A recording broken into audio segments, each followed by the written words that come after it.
sudah sangat besar. Tapi kalau dalam konteks biomasa dan ini muaranya di antara dari PNTU memang masih banyak yang harus dikerjakan.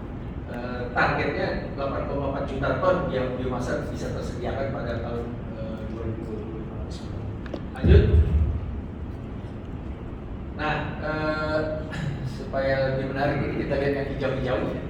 Jadi untuk bagaimana kita mendapatkan biomasa sebagai sumber energi, sebagai energi primer nanti yang digunakan untuk mengumpat kepada pembangkit untuk menyediakan listrik kebutuhan tadi sesuai yang kita lihat di Himne maupun Mars PLN itu kan tentu ada tugas mulia PLN untuk menyediakan listrik bagi pembangunan nasional kita. Nah, yang paling potensial tentu banyak sekali, ya banyak sekali. Tapi kalau dalam konteks kita mau produksi, dalam paparan Pak Haris tadi sih kita akan lihat ada potensi replanting karet, replanting sawit, ya. Kemudian juga replanting tanaman industri lainnya. Akan tapi dalam konteks kalau kita membuat salah satu skenario strateginya adalah membangun hutan tanaman energi atau kebun tanaman energi. Maka di sini yang paling potensial adalah tiga tanaman ini yaitu gamal, kalian dan lantoro. Tapi yang kalau kita pilih lagi, kita seleksi lagi dari segi potensi panennya. Maka yang paling relevan adalah gamal dan kaliandra. Ini kita lihat bahwa nilai kalorinya pada dasarnya cukup tinggi, 4.500-an kilokalori per kilogram. Tapi hasil panennya lantoro agak agak rendah dibandingkan dengan kaliandra dan gamal.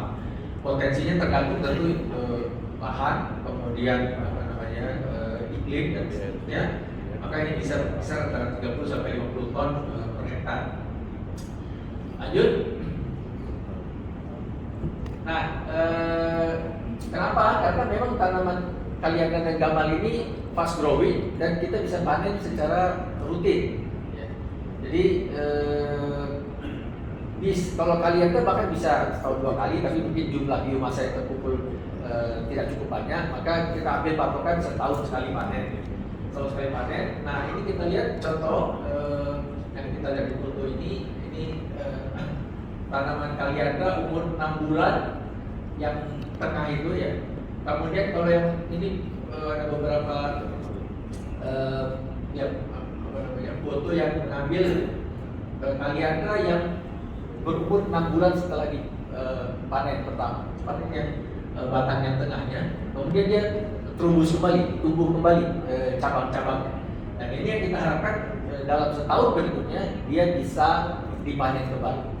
Ini kelebihannya dibandingkan dengan misalnya sengon ya, yang kita panen baru setelah 7 tahunan gitu, 8 tahunan. Jadi ini yang memungkinkan dia mempunyai potensi panen sampai 40 ton per hektar tersebut. Karena kita bisa panen setiap tahun. Lanjut. Ini ilustrasi pemanenannya. Yang ini sudah dibandingkan dengan tinggi manusia itu rasionya. Kita lihat yang umur 1 tahun sudah tinggi, dan kalau kemudian kita panen tentu mulai dari cabang yang besar sampai rantingnya. Dan daunnya tadi sudah disinggung, daunnya nanti bisa digunakan untuk pakan ternak. Nah, kemudian tentu ada proses membuat buncit ya, dari cabang dan ranting kali tertentu. Lanjut. Nah, ini kalau kita buat ilustrasi bagaimana sustainable kebun tanaman energi atau hutan tanaman energi tersebut. Jadi kalau misalnya kita skenario kan ada mau menanam 300 hektar dengan bertahap 100 hektar per tahun, maka kita tanam pada tahun pertama, tahun kedua, tahun ketiga. Setelah itu kita bisa panen karena umurnya sampai memerlukan replanting itu dan selama 15 tahun. Maka kita bisa panen terus-menerus selama luas lahan 300 hektar. Maka pada tahun ke-15 kita mulai replanting lagi, mempersiapkan kebun berikutnya, lahan berikutnya, dan kemudian pada tahun ke-16 dan ke-17 juga sama, jadi mengulang skenario yang ini. Sementara yang kebun lama itu kita bongkar. sebagaimana yang dilakukan di Balai Hutan Tanaman Industri ya, mereka membongkar. Citrus juga pinus yang baru tani juga sama dibongkar setelah kurang lebih 15 tahunan. Nah, maka kita bisa lihat bahwa luas panen bisa akan terjaga konstan ya. Kalau kita kemudian memang pada waktu yang tepat melakukan replanting. Lanjut. Nah, tahun 2021 kami melakukan survei di kajian ya, di 16 PLTU yang ada di Jawa ini. Maka kita temukan bahwa jika diperlukannya itu adalah sebesar 5% co-firing, maka luas lahan yang dibutuhkan itu adalah 189.000 hektar. Ya, 189.000 hektar. Kalau skenario 10%, tentu dua kalinya 379.000 hektar. Nah, yang kami temukan atau kami survei sebagai identifikasi sebagai lahan kering itu adalah totalnya di area 50 km ya, area 50 km dari PLTU yang 16 PLTU ini adalah sebanyak 919.000 hektar. Artinya ini ketersediaan itu sangat banyak ya, ketersediaan sangat banyak. Tapi memang ini terbagi terpencar di masyarakat, jadi yang punya juga banyak sekali. Nah, kenyataannya lahan ini memang tidak semuanya digunakan secara cukup intensif. Ada yang kami temukan yang paling banyak adalah bentuk dalam kebun campuran, survei-survei yang kami lakukan ke beberapa lokasi, dan ada juga yang digunakan untuk tumpang sari dengan tanaman palawija. Nah, ini nanti kita di dalam model yang kami rekomendasikan untuk mengembangkan biomasa ini kita rumuskan kepada 3 model nanti ya. Yang satu lagi nanti akan sebenarnya di luar data ini, yaitu area hutan negara milik perhutani atau HGU milik PTN, itu sebetulnya di luar angka ini, dan itu juga pada kenyataannya kita lihat ya, area perhutani itu juga masih banyak yang cenderung katakan tidak optimal penggunaannya, atau yang memang melalui kebijakan pemerintah sekarang diubah menjadi kehutanan sosial. Jadi tanah negara tapi yang diberikan hak pada masyarakat untuk mengelolanya untuk menggunakan. Lanjut.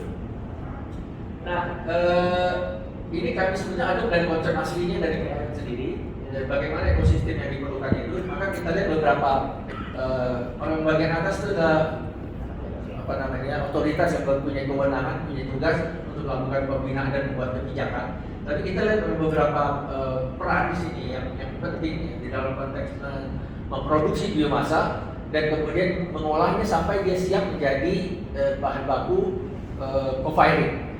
Nah, kita lihat di sini dari yang paling kiri ya, hijau adalah memang bagaimana limbah pemakasan, limbah pertanian, limbah perkebunan maupun budidaya sektor tutup kursi ya, budidaya tanaman energi ini tentu saja dilakukan oleh masyarakat. Tentu tapi karena masyarakat itu punya lahannya 0,5 hektar, 1/3 hektar, paling besar mungkin 1 hektar, maka tentu perlu ada institusi, organisasi yang melakukan perencanaannya, pengorganisasian pengukuran hasil panen dan seterusnya. Dan ini kita rekomendasikan berupa yang ada di masyarakat itu adalah berupa BUMDes atau koperasi atau gaboktan ini mungkin kan.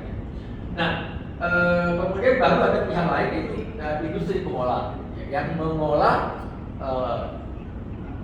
log kayu, cabang, ranting ya, yang merupakan yang hasil panen dari kebun tanaman energi atau tanaman itu untuk dirubah menjadi apakah wood chip tahap pertamanya, dan kemudian berikutnya adalah menjadi serbuk kayu.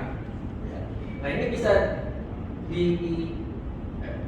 dioperasikan atau dilaksanakan jika BUMDesnya sudah cukup besar, punya pengalaman yang memadai, bisa dilakukan, dan juga kooperasi kalau dia memang sudah besar, atau swasta. Ini bisa dimungkinkan juga dilakukan oleh pihak swasta. Nah, ini pun tentu bisa dikerjasamakan dengan PLN Group ya. Tadi yang disebut saja adalah PT ADC, PT EMI atau PT PES, anak perusahaan PLN.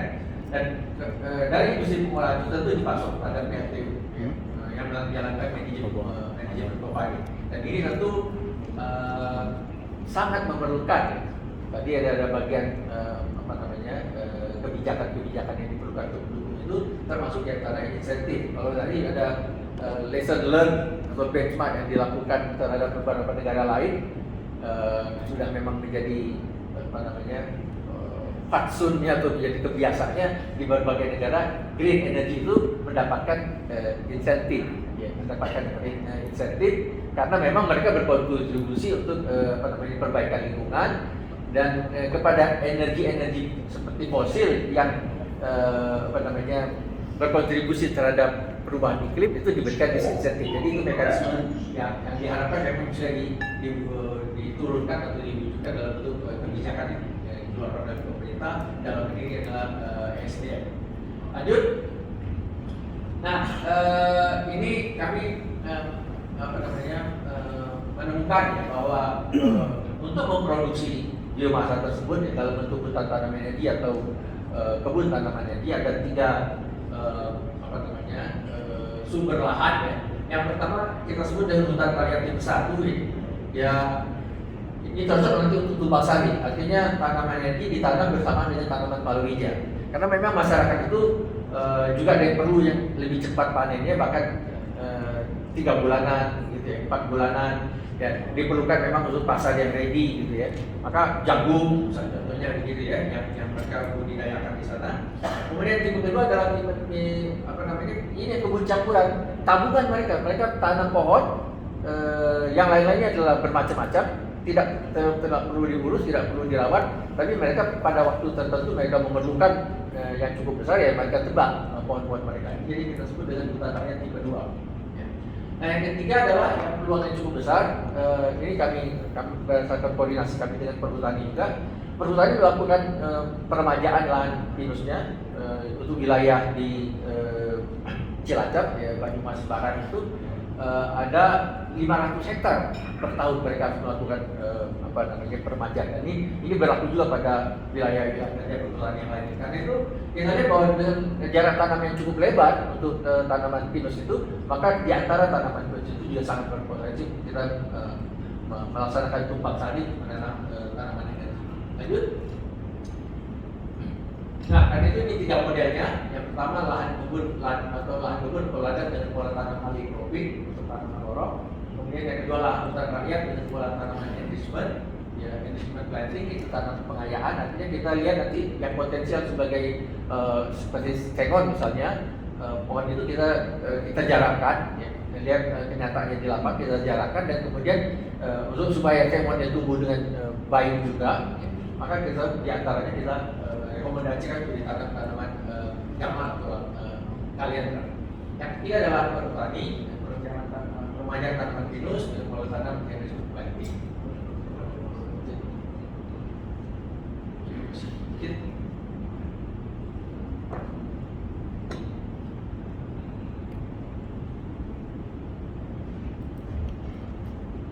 Lanjut. Nah, ini ilustrasi aligropik tanaman lorok ya. Jadi yang berwarna kuning itu area lahan untuk menanam jagung, dan pada lorong-lorongnya kita bisa tanam gamang.